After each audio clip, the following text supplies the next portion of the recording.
Bonsoir tout le monde, bienvenue à votre LTR Solutions, LTR Solutions en direct. C'est Carole Martel qui me fait plaisir de vous accompagner ce soir parce qu'aujourd'hui, quand même, ça le fait le tour de l'actualité. La loi Mammouth est passée. On va voir quelles répercussions que ça a. On va voir aussi ce que c'est qu'une loi passée sous bâillon. Vous allez voir que ça ne fait pas l'affaire de tout le monde. On se retrouve de l'autre côté.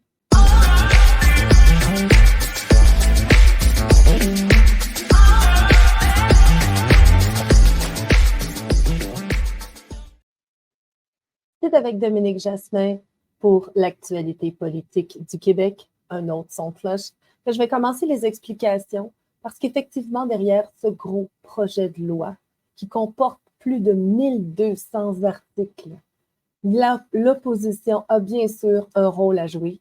On va partir chronologiquement. On va aller voir ce qui s'est dit en tout début de semaine à propos de cette loi. En fait, il l'a même répété encore ce matin. Il reste plus de 600 articles à adopter.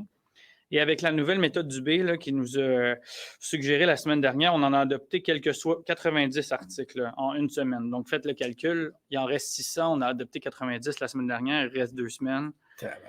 Notez qu'on a reçu vendredi dernier, en fin de journée, plus de 65 pages additionnelles d'amendements. Vous les avez, le public, à partir de ce matin. À ça s'ajoutent des annexes sur les relations de travail, des annexes de plusieurs pages également.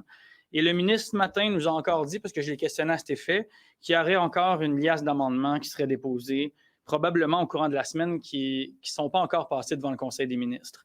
Donc, à moins de 2 semaines là, de l'adoption rapide finale probable du PL15, le Conseil des ministres est encore à adopter une série d'amendements. Je pense que c'est assez particulier.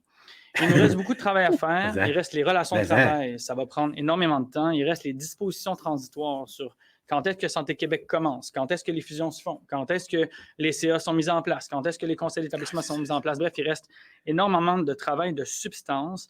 Il reste tout le volet de la gestion des assurances, des sanctions administratives, en plus d'une série d'articles qui sont suspendus, parce que c'est pas rare que le ministre, devant certaines interrogations, décide de suspendre un article, puis on y reviendra quelques semaines après. Bref, aujourd'hui, je demande un engagement formel du ministre de nous permettre de faire notre travail de législateur jusqu'au bout, sans imposer de bâillon sur le 15. Merci. Qui est en fait, c'est M. Guillaume Clich-Rivard, qui est là en place pour QS parce que Marissal s'est fait opérer.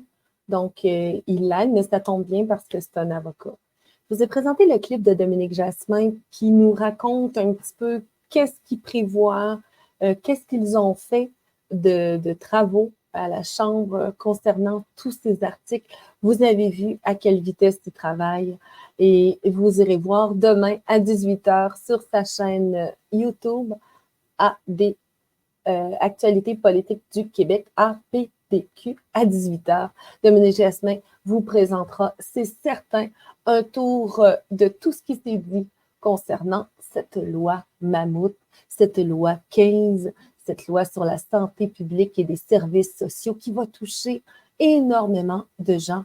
On va le voir ce soir. Continuons toujours dans les compléments d'information. Donc, cet extrait est arrivé en début de semaine. Maintenant, plus récemment, allons voir où est-ce qu'en étaient les avancées de cette loi hier, précisément, avec ce point de presse. Bonjour tout le monde. Mauvaise nouvelle, on est devant une procédure de bâillon qui nous a été annoncée un peu plus tôt ce matin, qui aura lieu cet après-midi. Un bâillon, c'est toujours un échec. C'est toujours un échec du gouvernement, un échec de M. Dubé, un échec du leader, M. Jolin Barrette également. C'est un échec parce que c'est un déni de démocratie. Un bâillon, c'est couper court au débat, c'est couper court aux échanges, et ne pas vouloir entendre l'autre partie. On a préparé un graphique pour vous montrer là, que les comparaisons qui sont faites par M. Jolin Barrette ne sont pas valides. En orange, c'est le nombre d'articles que contient le projet de loi 15 du gouvernement. Quand on le compare aux autres gros projets de loi des précédentes législatures du gouvernement, moi j'ai siégé ici sur le 59, là j'avais passé presque 200 heures d'études détaillées. Sur le 59, regardez, il y avait à peu près 350 articles, il y en a 1200 au total dans l'immense réforme mastodonte du gouvernement. C'est normal que ça prenne du temps. Le bâillon, il arrive ici, là. On a à peine traversé la moitié du nombre des articles. en dessous, le nombre d'amendements adoptés. On ne parle même pas de ceux qu'on a déposés et qui ont été battus. On ne parle même pas de ceux qui restent encore à traiter, parce que ce serait pas mal plus long. Seulement les amendements adoptés, il y en a plus que le plus gros projet de loi qui a été traité dans la précédente législature. Fait que, toute comparaison, là, M. Jean Barrette qui dit « Ah, il faut aller plus vite, ça prend trop de temps », mais c'est normal. C'est un mastodonte. Et c'est normal, vous avez tourné les coins ronds, vous faites abondamment des amendements sur vos propres projets de loi. Vous avez tourné les coins ronds, vous avez mal travaillé, il faut le peaufiner au fur et à mesure qu'on avance. Alors, c'est regrettable, c'est triste, c'est antidémocratique. On va être là, Québec solidaire va être présent toute la journée, toute la nuit, jusqu'aux petites heures de matin, demain matin, parce que c'est notre fonction. C'est pour ça que les Québécois et Québécoises nous ont envoyés ici. Puis on va faire ce travail-là. Sur la substance quand même, parce que c'est des très mauvaises nouvelles, là, tout le volet préhospitalier, on ne l'aura même pas commencé. Puis il y a des réformes, puis des éléments majeurs, puis les groupes nous ont communiqué des pages de modifications, puis de propositions, puis de problèmes dans cette section-là, puis on n'aura même pas eu le temps de la commencer. Les clauses pénales et punitives, quand quelqu'un ne respecte pas certaines règles de Santé Québec, on n'ira même pas là, on ne pourra même pas en débattre. Et dans ce qui est appelé les fameux articles de concordance, là, il y a des modifications sur la loi sur l'aide médicale à mourir là-dedans. Là. Il y a de la substance là-dedans. Il y a des modifications du Code civil du Québec. Je veux dire, c'est quand même le fondement de notre législation, de nos processus législatifs. Donc, de dire, oui, on nous a entendus, c'est vrai qu'on a fait des heures de travail, puis on a travaillé très fort, mais il reste vraiment beaucoup de substances, puis des choses qui doivent être traitées, puis à chaque jour, on voit des erreurs. Puis à chaque jour, on en relève, puis on en soulève, tous les partis d'opposition confondus, puis il y a des modifications qui sont apportées. Donc là, c'est ça qui va se passer. C'est que dans le préhospitalier, on ne sera pas capable de le faire. Puis il va en avoir des erreurs, puis je veux dire, ça va être imparfait, puis c'est antidémocratique. Rapidement, il faudrait quand même rappeler aussi à la base que le projet de loi 15, c'est une réorganisation de l'organigramme qui va s'appeler Santé Québec. Après, c'est un triple d'organigramme du ministre puis de ses sous-ministres. D'ailleurs, je rappelle que le sous-ministre en titre, c'était le chef de cabinet de Gaétan Barrette. Alors, c'est la continuité de ce qu'avait commencé Gaétan Barrette qui s'était fait arrêter par son chef à l'époque. Mais Santé Québec, c'est en fait le rejeton de la première réforme qui était déjà mauvaise et catastrophique de Gaétan Barrette. Le gouvernement continue dans cette voie-là. Juste cette semaine, là, on a appris qu'il y a des gens qui meurent à l'hôpital. Là. Ils sont déjà rendus à l'hôpital. Il y a des gens qui meurent parce qu'il n'y a pas assez d'ambulance. Ça, c'était déjà terrible. Maintenant, on sait qu'il y a des gens qui meurent à l'hôpital faute de voir un médecin.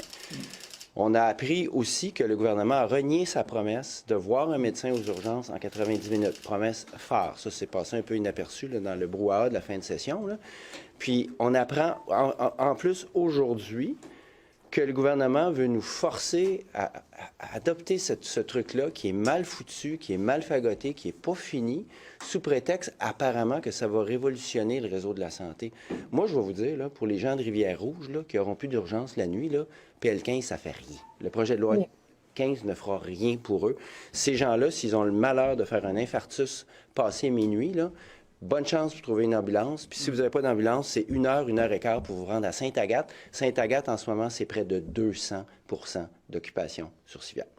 C'est ça qu'on fait aux gens de Rivière-Rouge. Je ne parle juste de Rivière-Rouge ici. Là. Alors, ce gouvernement-là, non seulement il n'a pas livré en santé, maintenant, il veut nous rentrer son mastodonte mal foutu dans la gorge par bâillon. C'est vraiment pas une belle journée pour l'Assemblée nationale. C'est pas une belle journée pour la santé. C'est vraiment pas une belle journée, point.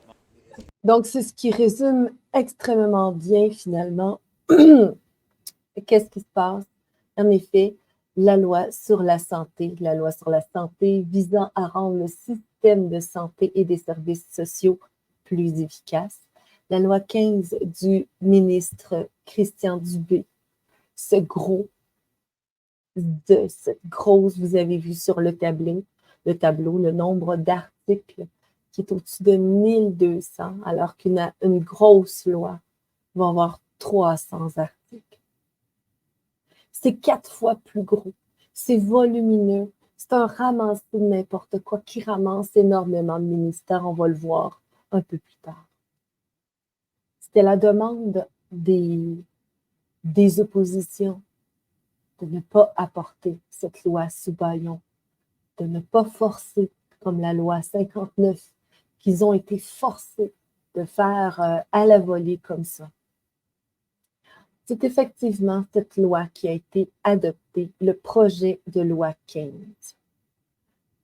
Le projet de loi 15 a été adopté et c'est ce qui fait que toute la démocratie en a mangé un coup.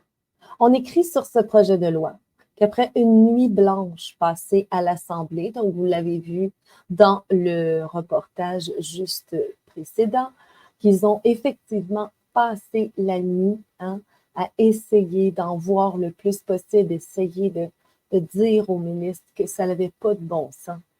Et c'est quoi donc une loi sous bâillon? Qu'est-ce que ça veut dire? Il faut savoir que ce n'est pas la première loi sous bâillon qui a été faite au Québec. On va le voir tout à l'heure. Mais sous bâillon, c'est en fait une procédure. C'est une procédure législative d'exception, on s'entend. C'est aussi, il s'agit d'un enjeu majeur pour l'avenir de notre système de santé. Donc, il fallait y avoir des acteurs qui prennent le soin d'étudier article par article. Quand l'article, ça ne fait pas, ils doivent amender, proposer un amendement, voter l'amendement. C'est quand même quelque chose qui se fait sur plusieurs jours. Qu'est-ce que ça signifie, cette procédure sous bâillon? Mais c'est une procédure qui permet au gouvernement, comme ils l'ont dit, de modifier les règles de l'Assemblée nationale pour faire adopter un projet de loi sans tenir compte, et je répète, sans tenir compte de l'avis de l'opposition. C'est clair que le ministre de la Santé, Christian Dubé, et son équipe s'ennuient de gérer nos vies comme dans le temps de la pandémie. On dirait qu'il a pris goût. On dirait qu'il a aimé ça, avoir le contrôle sur tout. C'est un peu ce ramassis qu'on va retrouver dans cette loi qui cache, comme le disait le député tout à l'heure, qui cache des enjeux sur le Code civil, sur d'autres lois. On va aller les voir plus en profondeur. Donc, le gouvernement justifie son recours au bâillon par l'urgence de la nécessité d'adopter la loi 15. Et où l'urgence? Je veux dire, si tu le fais comme il faut, ça prendra le temps que ça prendra. Tu penses encore au pouvoir d'une loi sur la santé publique qui t'accorde ce pouvoir. Tu es en train de me dire qu'en tant que gouvernement, tu ne peux plus te passer de ce pouvoir pour que cette loi qui touche nos aînés, les enfants, la DPJ, la loi sur la protection de la jeunesse, les plaintes concernant les usagers, c'est vraiment une grande partie de la population qui est touchée. Donc, tu la juges urgente et nécessaire. Ça vise à simplifier et à moderniser le réseau de la santé et des services sociaux, disent-ils. Mais on n'a absolument rien. J'ai été voir, évidemment, qu'on n'a pas le temps d'aller la voir en profondeur. C'était d'ailleurs mon immense surprise et c'est pour ça que je me suis empressée de faire cette capsule, c'est que je ne croyais pas que le ministre Dubé se rendrait jusque-là. Il avait annoncé qu'il voulait la passer avant les fêtes, mais sachant l'impossibilité de le faire, je me suis dit, on a une chance. Les syndicats, en ce moment, sont en grève. En plein milieu des négociations, ils amènent cette méga-loi qui ne va rien apporter de bon. Ça n'apporte pas des solutions sur le taux d'engorgement. Ça n'apporte pas des solutions sur l'embauche de nouveaux personnels. Ça n'apporte rien, mais absolument rien de bon que dans votre quotidien, vous allez faire « Wow, une chance que la loi est passée ». Rien du tout. Et rien d'urgent. C'est des procédures qui vont prendre des mois avec la présentation du ministre Éric Kerr dans le rôle du ministre de la cybersécurité. On sent qu'il va y avoir du clic santé là-dessous. Il va y avoir encore des contrats gré à gré pour rendre tout ce gros système au plus près des nouvelles connaissances de la science. On va aller l'étudier. Mais avant, je vais terminer parce que l'opposition ont eu leur mot à dire. Ils se sont majoritairement levés pour ne pas que cette loi finisse sous bâillon. Et plusieurs autres acteurs aussi du milieu de la santé et des services sociaux qui ont dénoncé que la loi qui va détruire le réseau, réduire les services aux usagers, en fait, tous les services aux usagers seront anéantis, abolis. Ceux qui s'occupent des plaintes, par exemple, réduire les services aux usagers par région parce qu'ils veulent en faire un seul service aux usagers pour l'ensemble de la province. C'est du impossible, c'est du non applicable et ça va augmenter la bureaucratie et la centralisation de façon... Je vois tous les acteurs, les syndicalistes, les directeurs de CLSC, les infirmières, les préposés, les gens qui travaillent dans le milieu doivent s'arracher les cheveux en ce moment. Ça va nuire aux conditions de travail de façon exponentielle. Donc, c'est vraiment un brassage de n'importe quoi qui mobilise beaucoup de gens puis ça fait énormément de tort, finalement. Donc, la parole hier à l'opposition pour dire qu'il y avait qu'une centaine d'articles qui étaient passés. Ils passaient à travers 90 en une semaine. C'était supposé durer encore des semaines et des semaines. Comme le disait Maître Guillaume Clich-Rivard, c'est une procédure qui permet au gouvernement de modifier les règles, mais le terme bâillon est utilisé pour dénoncer le caractère autoritaire et antidémocratique de cette procédure. Autoritaire et antidémocratique, c'est ce que vous avez fait par gouvernance tout au long de la crise. Autoritaire et antidémocratique, c'est ce que vous avez fait avec la loi 28 pour prolonger vos mesures d'urgence. Autoritaire et antidémocratique, c'est l'ensemble des articles de loi sur la santé publique. Qu'encore aujourd'hui, qui a été voté en 2001, on a tout fait pour essayer d'apporter des amendements. En 2005, ça n'a pas passé parce qu'elle n'était pas appliquée. Et une fois qu'elle a été appliquée, nous avons vu toutes les conséquences qu'elle pouvait avoir. On essaie aussi de demander des amendements, de demander des normes de contrôle. Et vous savez comment c'est rigide parce que c'est autoritaire et antidémocratique. Donc, ils ne se cachent plus, ils le font devant nous parce que la population est tellement décrochée de la politique.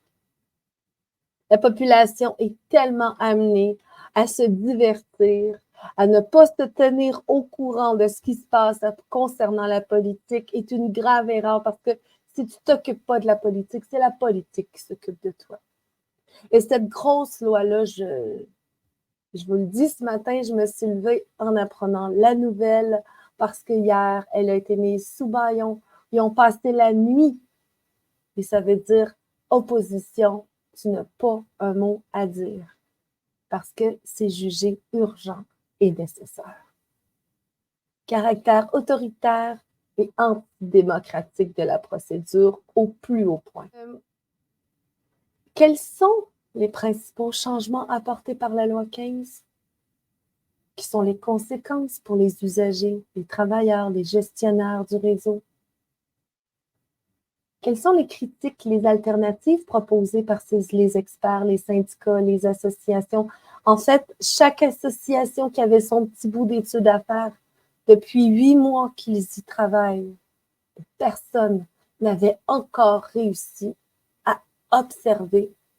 On l'a vu sur le petit tableau. Tout à l'heure, on est rendu peut-être un petit peu passé la moitié, à environ 600 articles qui avaient été vus sur 1200. C'est très peu. C'est très peu donné d'importance à ce qui touche les services qu'on paye, la façon qu'on va prendre soin des aînés, toutes ces lois qui touchent le Code civil, cette obligation à se faire injecter un médicament si le ministre le décide. Donc, je reviens à cet article, le projet de loi sur la réforme de la santé adopté ce matin à Québec. Imaginez matin. Voilà. Bon matin, Québec, le mammouth est sorti. Après une nuit blanche passée à l'Assemblée nationale, la méga réforme du système de santé québécois du ministre de la Santé, Christian Dubé, a été finalement adoptée grâce à la procédure législative d'exception, communément appelée Baillon. Le projet de loi 15 sur la loi visant à rendre le système de santé et des services sociaux plus efficaces a été adopté avec 75 voix contre 27. Le parti de la CAQ étant majoritaire, évidemment qu'une loi votée sous Baillon, tous les députés vont voter comme le boss le veut, on comprend. Les travaux parlementaires reprendront le 30 janvier 2024. Donc, ils font souvent ça, les lois sous Baillon. Ça leur arrive extrêmement souvent ici au Québec. On a déjà connu plusieurs réformes sous Baillon. C'est toujours avant des vacances, avant les vacances de fin d'année ou avant les vacances de Noël, comme vous pouvez voir. C'est donc la loi, on a déjà eu aussi d'autres lois. Il ne faut pas oublier, bien sûr, la loi 15, qui est notre toute dernière. La loi 21 en 2019. Cette urgence de rendre la province laïque, cette urgence de retirer les signes religieux, même les nôtres, de la vie politique et de tout ce qui touche à l'administration. Ils l'ont fait sous Baillon. La loi 78 à l'époque, en 2012, concernant les lois qui encadrent les manifestations, une loi, comme on l'a vu dans la loi sur la santé publique, n'est plus une loi qui va améliorer nos vies, c'est toujours des lois qui vont restreindre de plus en plus nos droits, nos libertés, toujours plus de contrôle.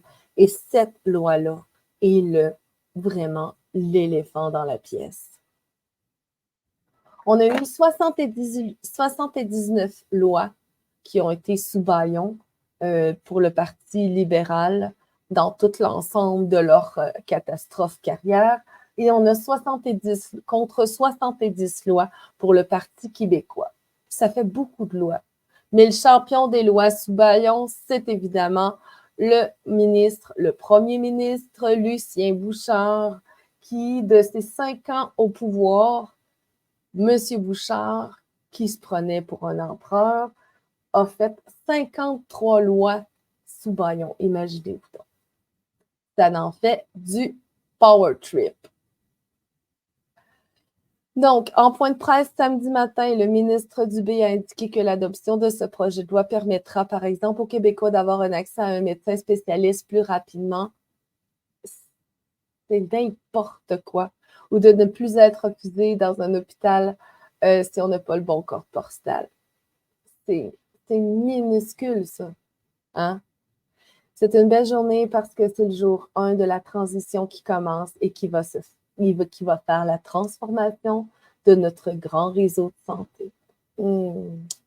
Ça sonne beaucoup, cette intelligence artificielle qui va aller gérer beaucoup trop nos vies, celles de nos parents et celles de nos enfants. Poursuivons avec ce partage d'écran. Allons voir cette loi. La voici, la loi, le projet de loi 15, présenté par Christian Dubé. Allons parcourir. Ce projet de loi propose de renouveler l'encadrement du système de santé et des services sociaux. Il a pour objet de mettre en place un système efficace, notamment en facilitant l'accès à des personnes, à des services de santé, etc. Le projet de loi propose diverses mesures pour atteindre, j'en ai pas vraiment vu, reconnaître à toute personne le droit de recevoir. Oui, c'est beau que tu me donnes le droit, mais ça ne me donne pas plus un médecin. Confier au ministre de la Santé, ça, le ministre de la Santé, là, il y en a des choses qu'on lui confie maintenant. Même si c'est un comptable, même s'il n'a aucune compétence médicale, vous irez voir dans cette loi, dans ce projet de loi, il y en a des pouvoirs, le ministre. C'est un peu la même chose d'ailleurs concernant la loi 23. Eh oui. Je reviendrai aussi sur cette capsule, cette loi qui a été aussi adoptée en novembre, qui est la réforme de l'éducation.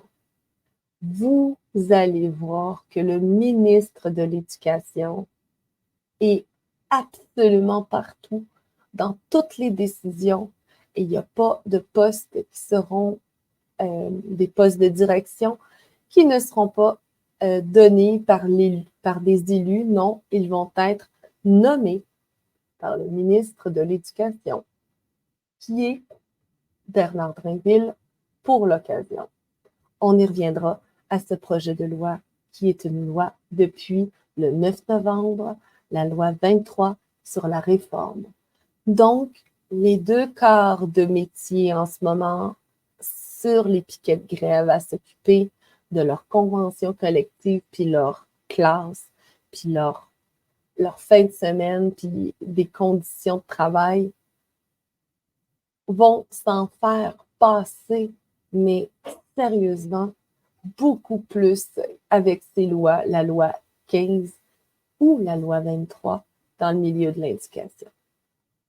Assez particulier, non, que les 2 lois soient comme ça, passées sous silence pendant qu'on met tous notre regard sur des guerres ou sur des grèves.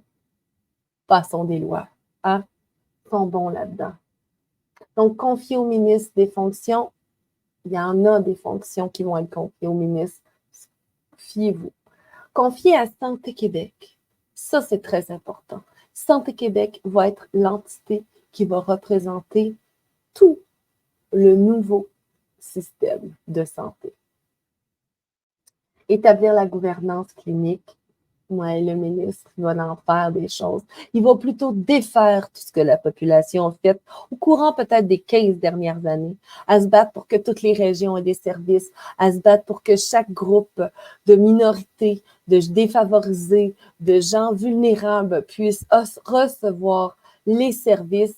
Tout ça va tomber à l'eau comme un jeu de cartes. Le gros mammouth vient tout démolir. Encadrer les prestations des services, confier à Santé Québec la responsabilité de mettre en place les mécanismes d'accès aux services. Les accès aux services étaient mis en place par les comités. Les comités citoyens d'usagers n'existeront plus. Alors, qui va prendre les décisions? Qui est Santé Québec?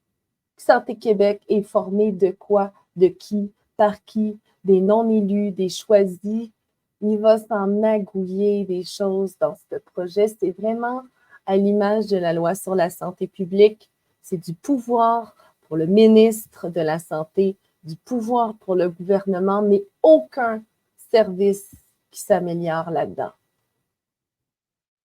Assujettir à un régime d'autorisation les responsabilités de Santé Québec, établir un régime d'examen. Je vous invite à aller terminer la lecture. La loi je vais juste porter à votre attention ce petit passage qui sont les lois qui vont être touchées. Dommages collatéraux, on pourrait dire, par cette loi 15. La loi le projet de loi va modifier la loi sur, en fait, le Code civil du Québec, c'est pas rien. La loi sur les activités cliniques de recherche en matière de procréation assistée.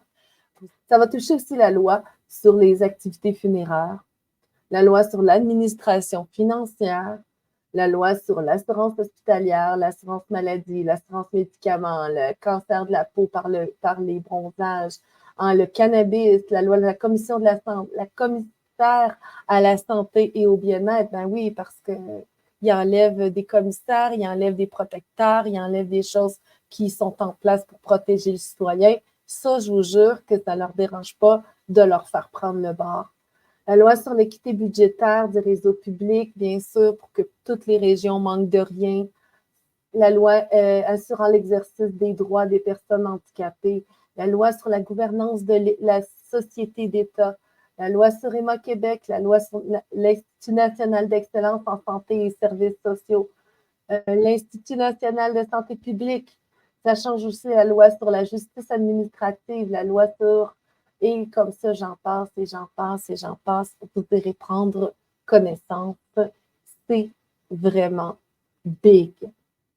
Du haut de ces 1200 articles à l'article 20, on parle de l'institution et de sa mission. Santé Québec, voici la partie 2. Santé Québec est instituée en Santé Québec. Donc, Santé Québec est une personne morale, mandataire de l'État. Santé Québec n'engage qu'elle-même lorsqu'elle agit en son nom. Je trouve que c'est gros, ça. Je trouve que Santé Québec a vraiment, juste dans une toute petite phrase, Santé Québec n'engage qu'elle-même lorsqu'elle agit en son nom. J'ai le droit, je suis Santé Québec. Ouais. Santé Québec a son siège sur le territoire de la ville de Québec, à l'endroit qu'elle détermine. Qui est Santé Québec? Santé Québec a pour mission d'offrir, par l'entremise des établissements publics, des services de santé et dans ces régions, elle coordonne et soutient, notamment par des subventions, l'offre de tels services, les établissements privés et autres prestataires privés. Bien sûr, c'est ça qui voulait ouvrir la porte au privé et c'est Santé Québec qui va tout gérer ça. Ça va être de toute beauté.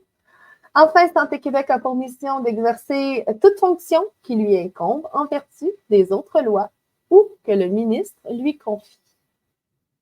Le ministre décide, Santé Québec exécute. Santé Québec a pour mission d'exercer les fonctions qui lui incombent, les exercices de ces fonctions, mettre en place des mécanismes, élaborer des programmes nationaux, très important, l'anéantissement de ces programmes régionaux pour que toutes les petites régions administratives soient desservies. C'est terminé. C'est un plan national qui va être probablement une petite mission pour le colonel cybersécurité Éric Kerr en personne qui va nous établir des beaux plans. Pour que l'intelligence artificielle entre dans le service de l'excellence en santé et services sociaux.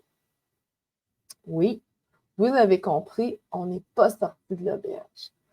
Faites le tour de ces articles, c'est long, c'est plate, c'est un processus pratiquement impossible. D'ailleurs, les gouvernements ne l'ont pas réussi, les députés, l'opposition, absolument personne n'a réussi à faire le tour de tout cet article. Regardez, je n'en suis qu'au début et j'aimerais vous amener pour essayer de simplifier la chose. Oh là là, c'est fou. Eh oui, ils sont à peu près rendus ici, autour des articles 600. Donc, il y a des dépôts de plainte. Hein? Ils ont eu le temps de toucher aux dépôts de plainte, les régimes d'examen des plaintes. Toute personne peut formuler à Santé Québec. Santé Québec, tu vas avoir des petits formulaires de plainte, ça va être géré par un ordinateur qui va gérer les plaintes à l'égard des services de santé sociaux. qui relève d'un établissement public. Toute personne peut également formuler des plaintes à Santé Québec, blablabla. Le commissaire avise l'auteur de la plainte de la date de sa réception. Donc, il y a en place ici tout ce que le commissaire rejette également, ce que le commissaire informe à la plainte de son rejet et le processus de rejet des plaintes, etc. Et on arrive bientôt aux articles 600, donc révision des traitements des plaintes par le médecin examinateur. Ça nous concerne parce que le médecin examinateur, c'est lui qui examine vos plaintes. Donc, il faut aller lire ces articles qui vont changer effectivement des interventions qui nous sont adressées, nous, le patient, le client, l'individu, l'usager, appelez-le comme vous voulez, mais cette loi-là va les impacter tous, sans exception. Donc, ils sont arrêtés ici. Non, ils ont passé les plaintes. Ça, c'est le chapitre où je suis rendue, les plaintes, parce que c'est très important. Les comités des plaintes aux usagers sont aussi là-dessus, évidemment. Ils ne veulent pas que ces comités disparaissent. Médecin examinateur, et j'arrive, comité de révision, voilà. Assistance au dossier des plaintes. Santé Québec doit, pour chaque région socio-sanitaire, donc s'occuper de toutes les régions, mais un seul bureau, confier à au moins un organisme communautaire les fonctions suivantes à l'égard de toute personne qui en fait la demande. Informer sur le fonctionnement du régime des plaintes, l'aider à clarifier. Donc, au niveau du communautaire, un organisme devrait se charger encore. À quel point ça va changer? Parce qu'on avait des années de retard sur certains dossiers pour les comités des plaintes des usagers. Est-ce que ça va tout d'un coup comme ça, miraculeusement, aller nous libérer de ces problèmes? J'en doute fort parce qu'on a vu comment ça fonctionnait pour Clic Québec, on l'a vu pour aussi la SAC, on l'a vu pour les systèmes qui sont en train de mettre en place. Malheureusement, quand il dit qu'elle est urgente, cette loi-là, je pense qu'ils sont vraiment pressés d'aller foutre le bordel, si vous voulez mon opinion. Donc, 828, les dispositions diverses, ça n'a pas été étudié, ils ne sont pas rendus là. Donc, l'opposition, les députés, même ceux qui ont participé à ce projet de loi-là, je me demande qu'est-ce qu'ils en comprennent. C'est une vraie question que je me pose. Est-ce qu'ils en comprennent la moitié, le tiers, le dixième?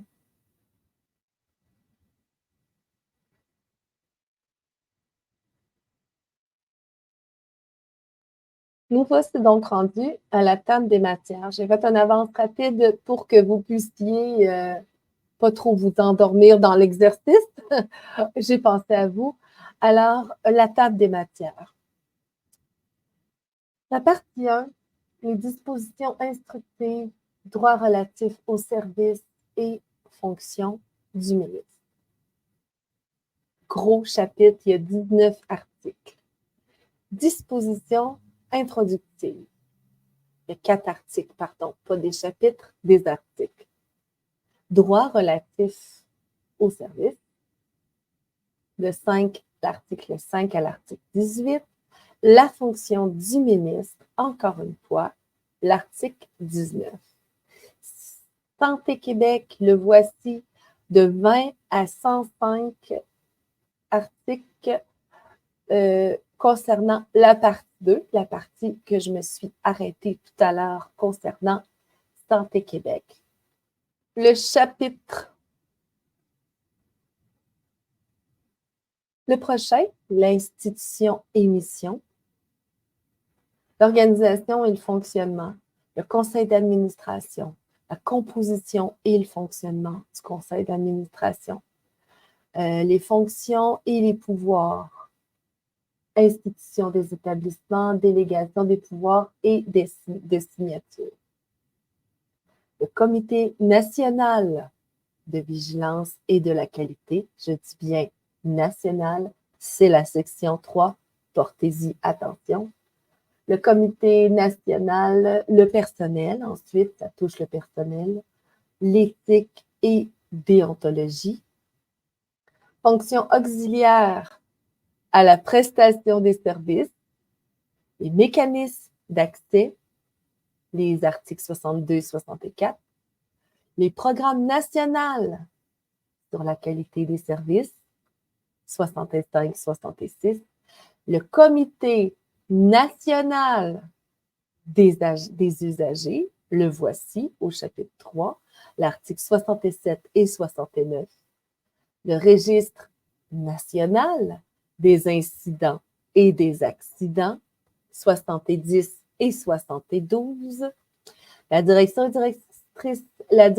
et directeur de santé publique, ça touche également cette partie. Les pouvoirs spéciaux de Santé Québec. Qu'est-ce que Santé Québec a comme pouvoirs spéciaux? Les restrictions, les fondements, les financements, la contribution et les fondations. Il y a beaucoup d'argent, beaucoup de pouvoir, des articles 82 à 98. Ça, c'est sans compter tous les amendements parce que là, ce sont que les articles de base. Il y a eu de la part du ministre Dubé, des amendements qui ont été apportés parce qu'il y a plein d'erreurs, ça n'arrête pas, tu sais, c'est comme une loi sortie de leur chapeau, un ramassis, vous l'avez entendu, un ramassis tout à l'heure de Barrette, avec des restants de Lucien Bouchard, parce que Lucien Bouchard, il ne faut pas l'oublier, qui est le parti de la CAQ, est fondé par Lucien Bouchard, avec l'argent de Lucien Bouchard, les idées du parti, avec Charles Sirois et l'argent. Donc, c'est un découlement d'une vieille politique ramassée tout croche, la CAQ finalement, pour pouvoir passer, on pourrait peut-être y penser, parce que déjà sous son règne, Lucien Bouchard avait déjà été le king des lois sous bâillon. Donc, fermez vos gueules, je décide. Ben, la CAQ, par sa position majoritaire, est pas loin des pistes de Lucien Bouchard. Pourquoi pas prendre le pouvoir quand on veut plus de pouvoir, on fait de la politique, on fait ce genre de loi-là et la population de nos jours s'en fout tellement qu'ils peuvent faire tout ce qu'ils veulent. On en a la preuve. L'établissement des prestations, les organisations et gouvernance des établissements. Eh oui, tout va être changé, tout est touché, tout est chamboulé de 106 à 281. Levez-vous, les gens. Allez, levez-vous. C'est vraiment vos conditions de travail, vos conditions de santé, vos conditions d'hébergement, ceux de vos parents, ceux de vos enfants, à la santé, à la protection, la loi de la protection de la jeunesse, les lois, tous les gens sont concernés. Conseil d'établissement et comités formés, ça aussi c'est touché. Les présidents directeurs généraux sont choisis, nommés par le ministre. Les comités de gestion de risque, des comités aux résidents, les articles 138 à 152, la gouvernance clinique, il va y avoir du privé, il va y avoir de l'interdisciplinarité, il va y avoir un méchant paquet de troubles dans la section 4 des articles 155 à 217 et on n'a pas fini. Les disciplines, les renouvellements, etc. Chapitre 2, on est seulement qu'au chapitre 2. L'établissement regroupé, chapitre 3, l'établissement privé, les articles 294 à 321.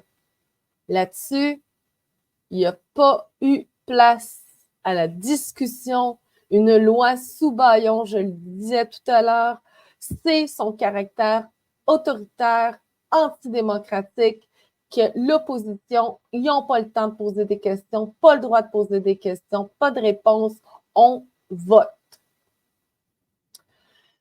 Ensuite, les vérifications, je continue, les chapitres qui continuent, la disposition applicable aux établissements, datati, on continue. Les articles, on est seulement qu'à l'article 462.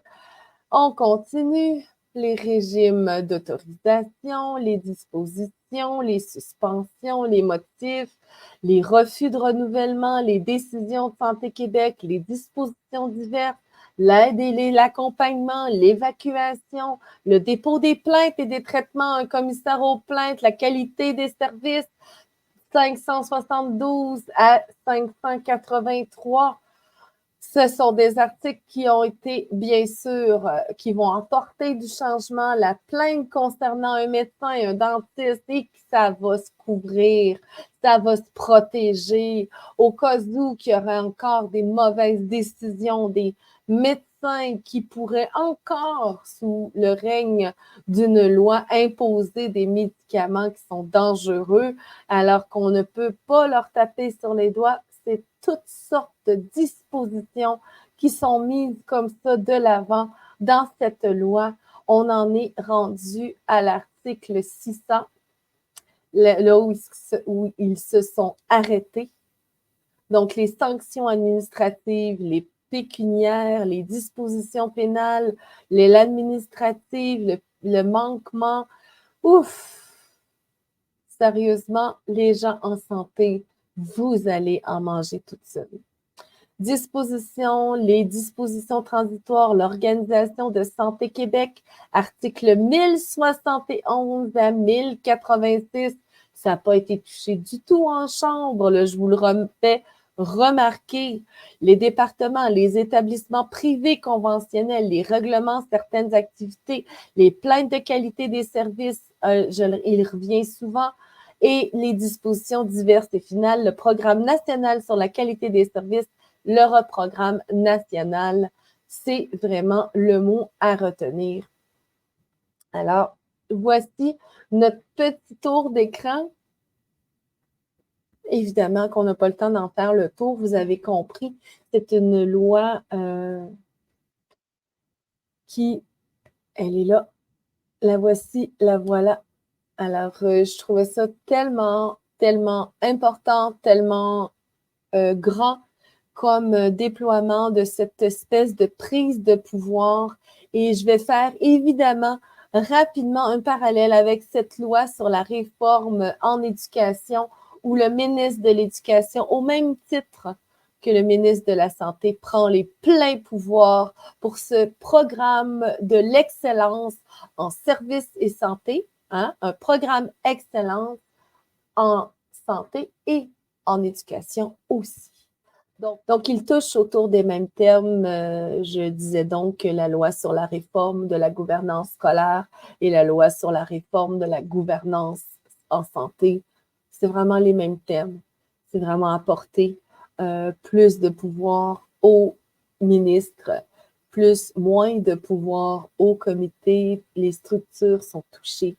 C'est évidemment un sens à l'ouverture vers cette intelligence artificielle qui va sûrement, au dire de cette urgence de venir accepter cette loi pour nous apporter des solutions, alors que vous avez vu, les articles n'apportent pourtant aucune solution réelle, aucune solution tangible et aucune solution qui pourrait faire du sens.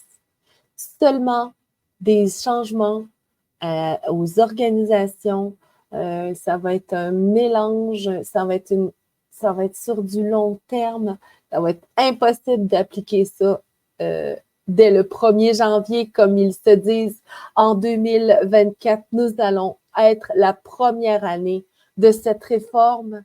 Eh bien, j'ai bien l'impression que ce ne sera pas non plus pour les usagers une très belle année. Là-dessus, je vous souhaite une excellente fin de journée ou de soirée, que vous m'écoutiez en direct ou en rediffusion. Prenez le temps de vous informer. La politique, c'est important. Vous irez voir demain, le 10 décembre, sur sa chaîne YouTube ou sur Facebook, Dominique Jasmin, l'actualité politique du Québec pour un autre son de cloche. Il va aussi sûrement faire un tour de cette actualité politique, cette loi 15, la loi sur la santé publique qui est supposée de l'améliorer. Alors, tenez-vous au courant, allez lire et aussi vous informer parce que la population, il faut qu'on entreprenne des revendications. Il faudrait que tous les gens qui sont en grève, tous les gens qui sont en piquetage se servent de ce momentum pour amener le ministre Dubé sur sa décision.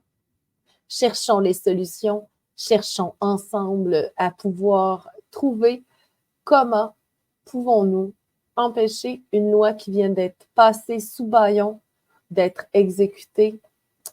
Je vous le dis, la population s'en vient avec des nouvelles lois, pas pour pouvoir mieux gérer sa vie ou avec facilité, mais ce sont bel et bien des lois qui touchent nos droits, qui restreignent nos libertés.